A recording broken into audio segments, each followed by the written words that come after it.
Hello. হ্যাঁ বল। কার সাথে কথা বলছে মেয়েটা? নিশ্চয়ই বয়ফ্রেন্ড পটিয়েছে দেখি। I I love. কি রে মা, কার সাথে কথা বলছিস? কেউ না মা, স্কুলের একটা বন্ধু। নিশ্চয়ই কেউ স্পেশাল। আরে বল না, মাকে বন্ধু বানাবি তো কাকে বানাবি? মাকে যদি বন্ধু না মানুষ, পাড়ার প্রতিবেশীকে বানাবি? আরে হ্যাঁ মা, সত্যি আমার স্কুলের একটা বন্ধু।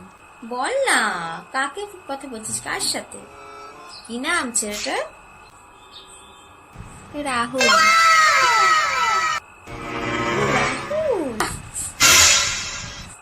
তাহলে এইসব করা হচ্ছে তোকে? এই জন্য পড়াশোনা শিখিয়েছি, এই জন্য তুই ফোন নিয়েছি? তোকে এই ফোন পেয়ে তুই এইসব রাহুল রাহুল করছিস? হ্যাঁ মা, তুই অবস্থা করতে পারলি?